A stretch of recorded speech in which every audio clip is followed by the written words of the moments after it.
പഴയ കഥ വായിച്ചിട്ടുണ്ട്. താങ്കളും മമ്മൂട്ടിയുമായിട്ടുള്ള ഒരു എക്സ്പീരിയൻസ്, അത് ശരിയാണോ ഇല്ലെന്ന് അറിയാനായിട്ട്. അയ്യോ, you are digging the grave man. Interesting. No no, it is not at all interesting for me. അതൊക്കെ എല്ലാവർക്കും ഉണ്ട്.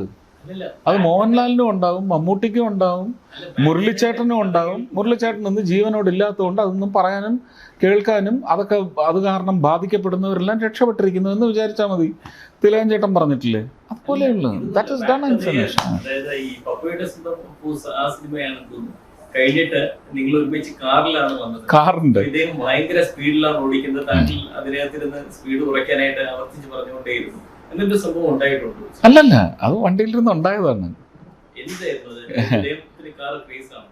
അദ്ദേഹത്തിന് ഡ്രൈവിംഗ് ഭയങ്കര ഇഷ്ടമാണ്. പക്ഷെ അദ്ദേഹത്തിന്റെ കുഴപ്പമല്ലായിരുന്നു, റോഡ് അത്രയ്ക്ക് മോശമായിരുന്നു. അതുകൊണ്ട് അതിന്റെ അടിവശം അടിച്ചപ്പോൾ ഞാൻ ഇങ്ങനെ പറഞ്ഞു, ഓ എൻ്റെ ഹൃദയം ഉടഞ്ഞ പോലെ. ഞാൻ പറഞ്ഞു, കാറിന് ആത്മാവുണ്ട്. ആണോ? കാറിന് ഒരു ബുക്കുണ്ട്, തിലകൻ ചേട്ടൻ പറഞ്ഞു തന്നിട്ടുണ്ട്, ലവ് യുവർ കാർ, ഒരു പുസ്തകമുണ്ട്, അതൊന്ന് വായിക്കണം. വണ്ടി ചവിട്ടി നിർത്തി, നീ ഇവിടെ നിന്ന് ഇറങ്ങി അങ്ങനെ love my auto, love my bus പറയുന്ന എന്തെങ്കിലും സംവിധാനം ഉണ്ടെങ്കിൽ അതിൽ കയറി അങ്ങ് റെയിൽവേ സ്റ്റേഷനിൽ വന്നാൽ മതി. മദ്രാസ് മെയിൽ അങ്ങ് പോകും. അപ്പോൾ പുള്ളിയുടെ ടാർഗറ്റ് അതായിരുന്നു, മദ്രാസ് മെയിലിന് എത്തുക എന്നുള്ളതായിരുന്നു. പിന്നെ അതൊക്കെ എത്തിക്കും. ഒരു കാലത്ത് കരുണാകരന്റെ ഭയങ്കര അടുത്ത ആളായിരുന്നു താങ്കൾ. പിന്നീട് കാണുന്നത് VS-ന്റെ. ഞാൻ നേരത്തെ പറഞ്ഞല്ലോ, വ്യക്തികളാണ് എനിക്ക് പ്രധാനം. എനിക്ക് വ്യക്തികളാണ് പ്രധാനം. ഇതേപോലെ അടുപ്പം പിണറായി വിജയനുമായിട്ട് ഒരു കാലത്ത് ഉണ്ടായിരുന്നു, ഇപ്പൊ അതില്ല. അല്ലല്ല, അടുപ്പമല്ല, റെസ്പെക്റ്റ് ആയിരുന്നു. ഇപ്പോഴും അതേ രീതിയിൽ ഇക്വേഷൻ ഉണ്ടോ? കണ്ടെത്തിയോ മുകളിൽ നോക്കിയിട്ട്? കോൺഗ്രസ് നേതാക്കളിൽ ഉമ്മൻചാണ്ടിയുമായിട്ട് അത്ര ഒരു റിലേഷൻ ഉണ്ടായിരുന്നു. വേറെ ആരുമായിട്ട് അങ്ങനെ ഡീപ്പ് റിലേഷൻ ഒന്നും ഉണ്ടായിട്ടില്ല. ആ ബന്ധത്തിന്റെ വാൽകൃഷ്ണ അത്രേ ഉള്ളൂ. കരുണാകരനിൽ എന്താണ് അട്രാക്ട് ചെയ്തത്? ഒരു പവർ ഓഫ് അഡ്മിനിസ്ട്രേഷൻ, അത് ഡിസ്പെൽ ചെയ്തിട്ടുള്ളതാണ്. ഡു ഇറ്റ് എന്ന് പറഞ്ഞാൽ ഡു ഇറ്റ്.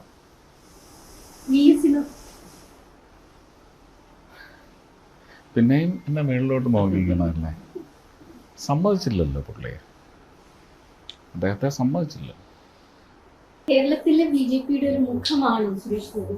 അതൊന്നും എനിക്കറിഞ്ഞൂടാ. കാരണം അത് ചോദിക്കാൻ കാരണം, നമ്മുടെ ഇന്റർവ്യൂവിൽ BJP ലീഡേഴ്സ് വരുമ്പോൾ അവർ പറഞ്ഞു തൃശ്ശൂരത്തെ വിജയം അവിടെ വന്ന് സ്ട്രോങ് പാർട്ടി വർക്കിന്റെ ഒരു റിസൾട്ട്. അഡീഷണൽ ആയിട്ട് സുരേഷ് ഗോപി എന്ന വ്യക്തിയുടെ വ്യക്തിപ്രഭാവം, അതൊന്നും ഞാൻ കേൾക്കൂല. അതിലൊന്നും എനിക്കൊരു വിശ്വാസവും ഇല്ല, വിശ്വാസം ഇല്ലായ്മയും ഇല്ല. അതൊക്കെ അവരിങ്ങനെ പറയാനുള്ളവരെല്ലാം പറഞ്ഞോട്ടെ.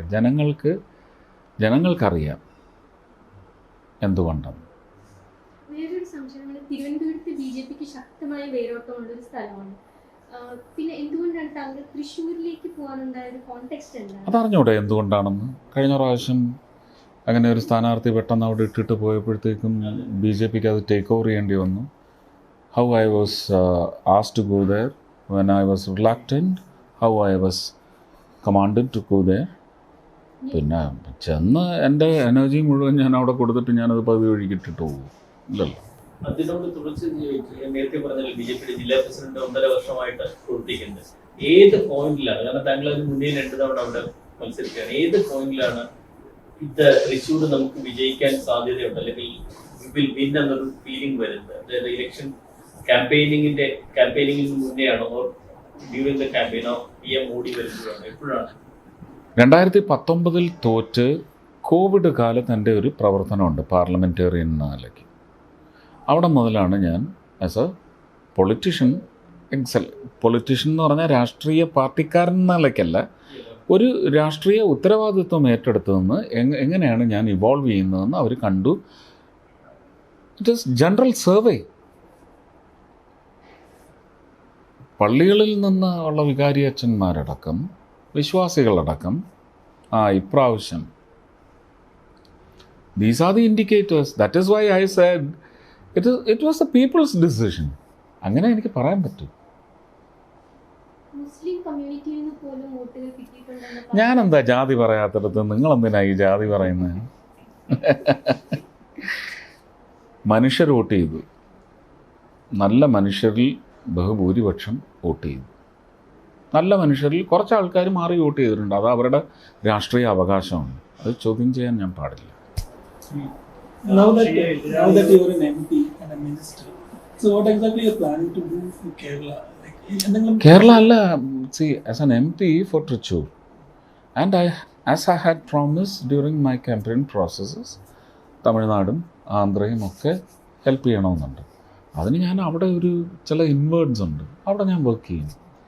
കേരളത്തെ സംബന്ധിച്ച് ഒരുപാട് ഇപ്പം ഞാൻ എൻ്റെ മിനിസ്ട്രിയുമായിട്ട് ബന്ധപ്പെട്ട വിഷയങ്ങൾ 10-12 എണ്ണം മാത്രമാണ് ഞാൻ ഈ ഇത്രയും 1.5 മാസമായിട്ട് എൻ്റെ അടുത്ത് എത്തിയിട്ടുള്ളത്. എത്തിയതൊരു 500 എണ്ണവും എൻ്റെ മിനിസ്ട്രിയെ സംബന്ധിക്കുന്നതല്ല. അതിലൊക്കെ പലതിനും എനിക്ക് സൊല്യൂഷൻ കണ്ടെത്താൻ സാധിച്ചിട്ടുണ്ട്. ഇപ്പം തന്നെ ഈ ഇടയ്ക്ക് കടത്തപ്പെട്ട് പോയ മ്യാൻമാറിലേക്കും അതുപോലെ തന്നെ പോളണ്ടിൽ കൊല ചെയ്യപ്പെട്ട ഒരാളിൻ്റെ കൊലപാതകം, അത് കൊലപാതകമല്ല, പോസ്റ്റ്മോർട്ടം ചെയ്തില്ല, ഇവിടെ വന്ന് പോസ്റ്റ്മോർട്ടം ചെയ്തു, അത് കൊലപാതകമാണെന്ന് കണ്ടുപിടിച്ചു. ഇതിനൊക്കെ ഭയങ്കര ബ്രേക്ക് ത്രൂ നടപടികളെടുക്കാൻ ഒറ്റയ്ക്ക് സാധിച്ചിട്ടുണ്ട് അവിടുത്തെ അംബാസഡറുമായിട്ട് ചേർന്നിട്ട്. അപ്പോൾ അങ്ങനെ എത്രയോ വിഷയങ്ങൾ, ഇതൊന്നും എൻ്റെ മിനിസ്ട്രിയുടെ അല്ല. അപ്പോൾ അങ്ങനെയുള്ള കാര്യങ്ങളുമുണ്ട്. പിന്നെ പ്രസക്തമായ ചില ഇൻക്ലൂഷൻസും നമുക്ക് ഡെവലപ്മെൻറ്റിൻ്റെ ഭാഗമായിട്ട് ഇവിടെ അങ്ങനെ ഒരാളില്ലാത്തതിൻ്റെ പേരിൽ സംഭവിക്കാത്തതിന് എന്തെങ്കിലുമൊക്കെ ചെയ്യാൻ സാധിക്കണം. കൊച്ചി മെട്രോ എന്ന് പറയുന്നതിൻ്റെ എക്സ്റ്റൻഷൻ എന്ന് പറയുന്നത് കഴിഞ്ഞ ഇൻ്ററിം ബഡ്ജറ്റിൽ നിങ്ങൾ നോക്കിയാൽ നിങ്ങളെല്ലാം കേട്ടതല്ലേ നിർമ്മല സീതാരാമൻ പറയുന്നത്. ഇപ്പോൾ എക്സിസ്റ്റ് ചെയ്യുന്ന മെട്രോ സിസ്റ്റംസിനെയൊക്കെ ഒന്ന് വിങ് ഔട്ട് ചെയ്യണം. പിന്നെന്താ ഇത് നടക്കത്തില്ല എന്ന് പറഞ്ഞ് നിരുത്സാഹപ്പെടുത്തുന്നത്? അങ്ങനെയാണെങ്കിൽ ഒരു കാര്യം ചെയ്യും, നിങ്ങളെല്ലാം കൂടെ അങ്ങനെ പറ, ശരി തൃശ്ശൂരേക്ക് എക്സ്റ്റെൻഡ് ചെയ്യാൻ പറ്റത്തില്ല എന്ന് പറഞ്ഞിട്ട് ഞാൻ ഇട്ടിട്ട് പോയേക്കാം. അതാണോ വേണ്ടത്? എൻ്റെ ശ്രമം ഉണ്ടാവണ്ടേ? അപ്പോൾ അങ്ങനെയുള്ള ശ്രമങ്ങളുണ്ട്. അതുപോലെ തന്നെ ഒരു ക്രോസ് ഓവർ വേണമെന്ന് വിചാരിച്ചു. മണ്ണുത്തിയിൽ നിന്ന് 3 ഹൈവേസിനെയും കണക്ട് ചെയ്യുന്ന തൃശ്ശൂർ ഒരു കാരണവശാലും വരണ്ടാത്ത ആൾക്കാർ കുന്നംകുളത്ത് പോയി ഇറങ്ങുക. വേറെ എക്സിറ്റ് എൻട്രി ഒന്നും വയ്ക്കരുത്. ഇവിടുന്ന് കയറിയാൽ കുന്നംകുളത്ത് പോയി ഇറങ്ങുക. അവിടുന്ന് വേണമെങ്കിൽ ആർക്കെങ്കിലും കയറി വേണമെങ്കിൽ പൊന്നാനി റോഡിൽ പോയി NH16 ഇറങ്ങാം. ഇങ്ങനെ ഒരെണ്ണം വേണമെന്ന് ആഗ്രഹിച്ചു. അത് പറഞ്ഞ് അന്ന് ഓക്കെ ആയിരുന്നു. ഇപ്പോൾ എലക്ഷൻ കഴിഞ്ഞ് റിസൾട്ട് വരുന്നതിന് മുമ്പ് അവിടുത്തെ കച്ചവടക്കാർ പറഞ്ഞു, ഇല്ല ഞങ്ങളുടെ കച്ചവടം അത് ശോഷിപ്പിക്കും, ഇവിടെ വരേണ്ട ആൾക്കാർ. ഞാൻ പറഞ്ഞു അവിടെ വരേണ്ടവർ വന്നാൽ പോരെ. അല്ല, ഈ വരുന്നവർ പോകുന്ന വഴിക്ക് ചിലപ്പോൾ ഇറങ്ങി വാങ്ങി ഒരു നാരങ്ങ വെള്ളം കുടിക്കാമെന്ന് പറഞ്ഞാൽ അത് ഞങ്ങളുടെ റവന്യൂ ആണ്. അപ്പോൾ എനിക്കത് ബാക്ക് ഫുട്ടാവും. ഞാൻ അത് കൺസിഡർ ചെയ്യണമല്ലോ. അതാ പറഞ്ഞ് സോഷ്യലിസത്തിൽ ജനങ്ങൾക്കൊപ്പം നിൽക്കാൻ സാധിക്കണം. എല്ലാ വിഷയത്തിലുമല്ല നമുക്ക് നിൽക്കാനൊക്കത്തില്ല. ചില ആംഗ്ലിങ്സ് ഉണ്ടാവും, അതിൻ്റെ കൂടെ നമ്മൾ നിൽക്കേണ്ട ആവശ്യമില്ല. പിന്നെ രാജ്യത്തിൻ്റെ വളർച്ചയ്ക്ക് ഘടകങ്ങളാവുന്ന ചില നിശ്ചയങ്ങളുണ്ടാവും, അതെല്ലാം ഒന്നും നമുക്ക് എതിർക്കാനൊന്നും ഒക്കത്തില്ല.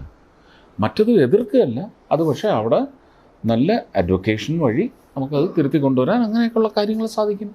കേന്ദ്രമന്ത്രി എന്ന നിലയ്ക്ക് സംസ്ഥാന ഗവൺമെന്റുമായിട്ട് ഇന്ററാക്ട് ചെയ്യേണ്ട അവസരങ്ങൾ വന്നില്ല. ആദ്യം ടൂറിസം മിനിസ്റ്റർ വിളിച്ചിരുന്നു, കാണണമെന്ന് പറഞ്ഞു, സമയം കൊടുത്തിരുന്നു. പക്ഷേ പിന്നെ he did not turn up. എൻ്റെ മനസ്സിലല്ല, പ്രധാനമന്ത്രിയുടെ മനസ്സിലുള്ളത് അദ്ദേഹം സെന്തു സൂര്യകുമാറിനോട് പറഞ്ഞിരുന്നു ഒരു ഇൻ്റർവ്യൂവിൽ. ഇവിടുത്തെ പോളിംഗ് കഴിഞ്ഞിട്ടാണത് പറഞ്ഞത്, അതാണ് അതിൻ്റെ പ്രത്യേകത. അതിനകത്ത് കുറച്ച് ഒത്തൻറ്റിക് ആയുർവേദിക് സ്റ്റേഷൻസിനെ കുറിച്ചും മെൻഷൻ ചെയ്തിരുന്നു. ഒരെണ്ണമാണ് പ്രത്യേകിച്ച് പറഞ്ഞത്. അദ്ദേഹം തന്നെ അതിൻ്റെ അംബാസഡർ ആവാൻ ആഗ്രഹിച്ചു എന്നൊക്കെയാണ് പറഞ്ഞത്.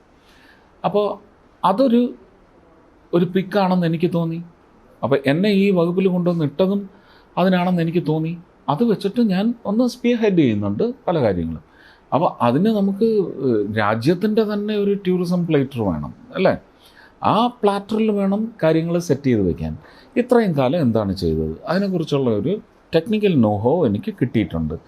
ഇതിന് മേലെ ഒരു റിപ്പീറ്റ് ട്രാവലറായിട്ട് വരുന്ന ഒരു യൂറോപ്യൻ കസ്റ്റമറിന് ഞാൻ 10 വർഷം മുമ്പ് കണ്ടതല്ല ഇന്നത്തെ ഭാരത് ടൂറിസം എന്ന് പറയുന്ന അംശങ്ങൾ എന്താണ് ചേർക്കാൻ പറ്റുന്നത്. അതിനെക്കുറിച്ച് ചർച്ചകൾ നടന്നുകൊണ്ടിരിക്കുന്നു. അതിൻ്റെ 2-3 ചർച്ച കേരളത്തിലും നടന്നു. ഇവിടുത്തെ ആയുർവേദിക് കമ്പോണൻസുമായിട്ട് മിനിഞ്ഞാന്നൊരു കോൺഫറൻസ് നടന്നു. ഫ്രൂട്ട്ഫുള്ളാണ് ഇഫ് ഇറ്റ് വർക്ക്സ്. കേരളത്തിന്റെ കേന്ദ്രത്തിൽ പവർ സെന്ററിൽ ആക്സസ് ഉള്ള കേരളത്തിൽ നിന്നുള്ള ഏക MP ആണ് താങ്കൾ.